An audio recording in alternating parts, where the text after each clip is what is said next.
कशिश और स्वागत है आपका राजनीतिक गलियारे में। आज हम बात करने वाले हैं लगातार गर्माती सियासत महाराष्ट्र की। लेकिन आपको बताते चले कि जहां पर लगातार नवनीत राणा को लेकर अपडेट्स आ रही है, राज ठाकरे को लेकर लगातार अपडेट्स आ रही है और अभी लेटेस्ट अपडेट यही कि वो अस्पताल में है। लेकिन आपको बताते चले कि सियासत क्यों गरमाई हुई है। सियासत इसलिए गरमाई हुई है क्योंकि जनता की मांग है कि उद्धव ठाकरे इस्तीफा दे दे। अब उद्धव ठाकरे इस्तीफा दे दे ये बात तो चल ही रही है, लेकिन कहीं ना कहीं अब ये देखने को भी मिल रहा है कि शिवसेना टूटती नजर आ रही है। आखिरकार क्यों? क्योंकि सभी को मालूम है कि शिवसेना के साथ गठबंधन है यहाँ पर एनसीपी का, यानी कि शरद पवार का, और खबरें लगातार अंदरूनी सामने आ रही है कि अब शरद पवार चाहते हैं कि उद्धव ठाकरे की सरकार गिर जाए, उद्धव ठाकरे यहाँ पर इस्तीफा दे दे। और कहीं ना कहीं शरद पवार अब ताक में बैठे हैं कि बीजेपी उन्हें अपनी साइड ले ले। इस तरह के लगातार कयास लगाए जा रहे हैं क्योंकि खबरें ऐसी ही सामने आ रही है।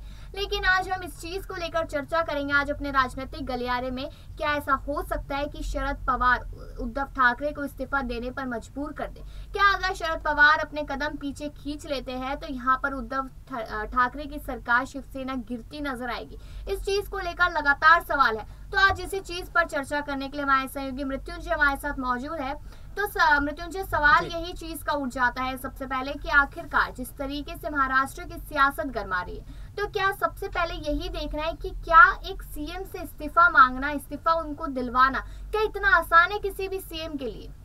देखिए, बिल्कुल जैसा आपने इस्तीफे की बात की कशिश, इस्तीफा जिस तरह से भी होगा, आखिरकार इस्तीफा मांग कौन रहा है? देखिए, सबसे बड़ी चीज तो यही है कि जब भी गठबंधन की सरकार होती है ना कशिश, चाहे किसी भी राज्य की बात कर लीजिए, किसी भी सरकार की बात कर लीजिए, उस पर हमेशा खतरा मंडराता ही रहता है। क्योंकि अगर किसी भी समर्थक दल ने देखिए अपने हाथ पीछे खींच लिए तो सरकार गिरना तय है। और यहाँ पर तो देखिए एक नहीं बल्कि तीन दल हैं, शिवसेना है, एनसीपी है, कांग्रेस है। और कांग्रेस तो वो दल है जिसके खिलाफ हमेशा शिवसेना ने लड़ाई लड़ी है, जिसके खिलाफ एक विचारधारा की लड़ाई लड़ी है। अब आपको उनको साध कर एक साथ चलना कहीं ना कहीं मुश्किल है। और आप देखें कि पिछले कुछ वक्त में जितनी भी बातें निकल करके सामने आई थी, आपको याद होगा कि कुछ वक्त पहले कई ऐसे विधायक थे जो कांग्रेस के विधायक थे जो इस सरकार में खुश नहीं थे। उन्होंने दिल्ली आकर सोनिया गांधी से मुलाकात की। उन्होंने कहा कि वहां जो महाराष्ट्र में जो कांग्रेस का नेतृत्व वो उनकी बात नहीं सुनता। और उसके साथ साथ उनका ये भी कहना था कि ऐसे करीबन 25 विधायक हैं जो सीधे तौर पर बीजेपी के संपर्क में है। अगर वो बीजेपी के संपर्क में है और जिस तरह से आप जो बता रही हैं,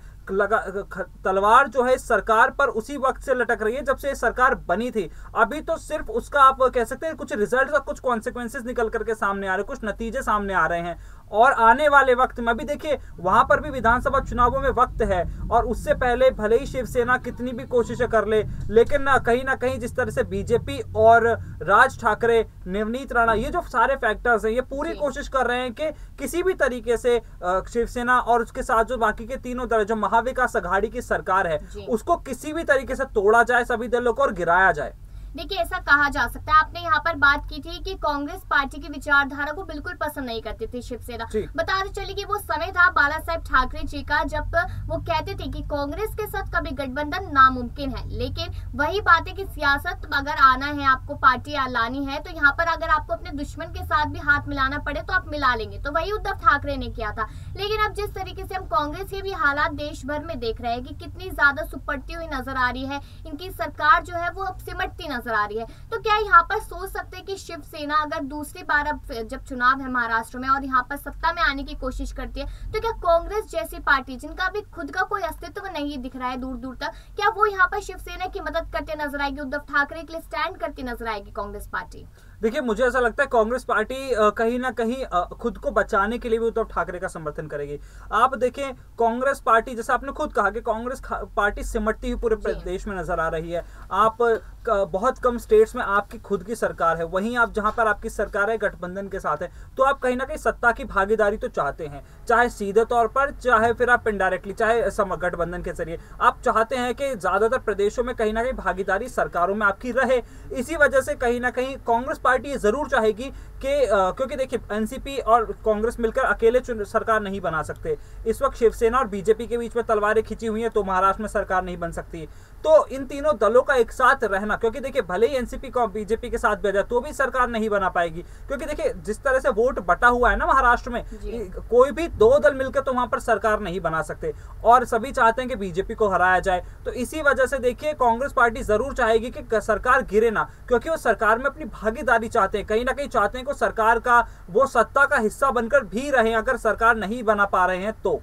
देखिए, अगर हम दोबारा से शरद पवार पे आते, जिस तरीके से हमारा जो प्रोग्राम है शरद पवार को लेकर, तो यहाँ पर अगर सीधा सीधा अगर ये देखने को मिलता है, तस्वीरें साफ हो जाती है कि शरद पवार चाहते हैं कि शिवसेना से पीछे अपने कदम खींच के भाजपा की तरफ कदम आगे बढ़ाया जाए। तो क्या आप सोचते हैं मृत्युंजय यहाँ पे कि क्या भाजपा उन्हें एक बड़ी जिम्मेदारी दे सकती है, उन्हें एक बड़ा चेहरा बना सकती है यहाँ पर? देखिए, सवाल आपका बहुत अच्छा है शिष्य। बात दरअसल ये है कि कुछ वक्त पहले कांग्रेस पार्टी की तरफ से प्रपोजल रखा गया था, क्योंकि देखिए इस साल राष्ट्रपति के चुनाव भी होने हैं। आपने देखा कि 10 जून को 57 सीटों पर राज्यसभा की सीटों पर चुनाव होने हैं, जिसमें से कई सीटें आप जानते हैं कि महाराष्ट्र से भी हैं।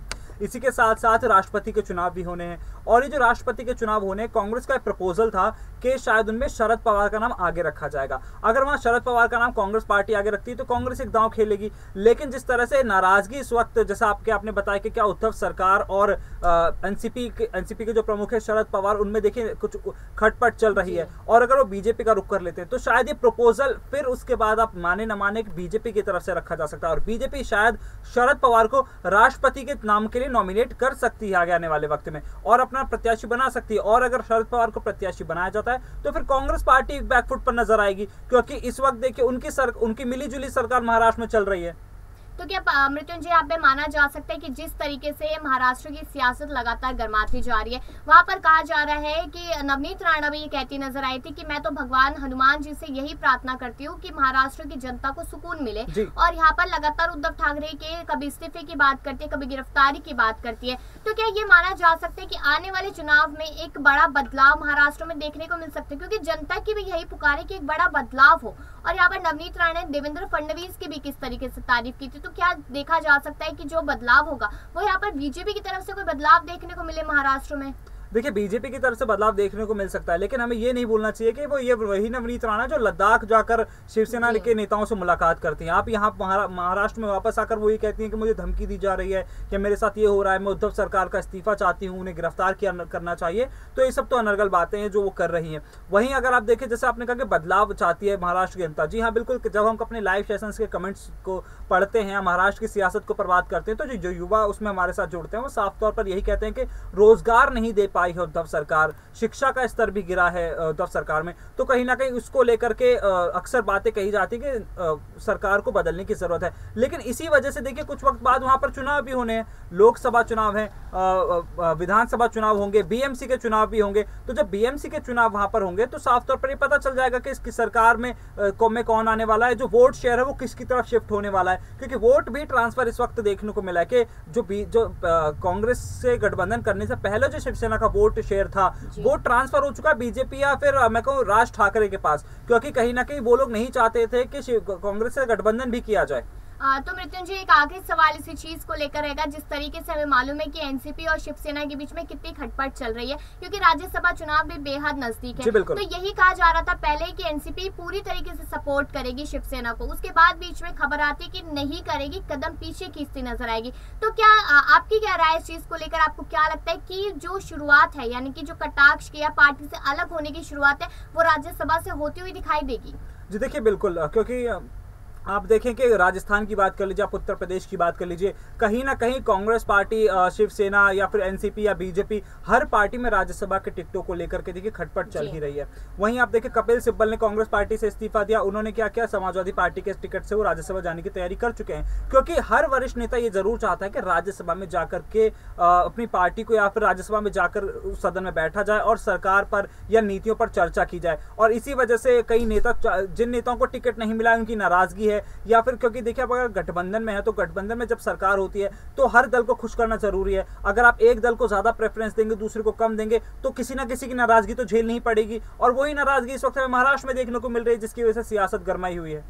तो देखिए वही देखा जा रहा है कि राज्यसभा चुनाव से महाराष्ट्र में नहीं है, बाकी जगहों पे और हर जगह खटपट देखने को मिल रही है। हर एक नेता कहीं ना कहीं से इस्तीफा देकर दूसरी पार्टी में जाता दिखाई दे रहा है ताकि उसे वो जिम्मेदारी मिल सके, वो पद मिल सके जो उसको चाहिए। वही आपने जैसे कपिल सिब्बल की भी बात की, हमने वही सेम चीज यहाँ पर देखी। तो देखिए अगर हम बात यहाँ पर करें कि शरद पवार क्या सच में शिवसेना से उद्धव ठाकरे को इस्तीफा दिला सकते हैं मुख्यमंत्री पद से, तो देखिए वो देखना लायक होगा, क्योंकि अगर एनसीपी हटती है शिवसेना से तो पार्टी यहाँ पर लड़खड़ाती हुई नजर आएगी, क्योंकि कांग्रेस पार्टी भी कितना ही साथ देगी शिवसेना को। तो देखना लाजमी होगा। मृत्युंजय आपका मैं शुक्रिया अदा करना चाहूंगी, आपने बहुत बेहतरीन जवाब दिए। और बाकी ऐसी खबरों के लिए देखते रहिए राजनीतिक गलियारा। मिलते हैं फिर इसी समय पर। नमस्कार।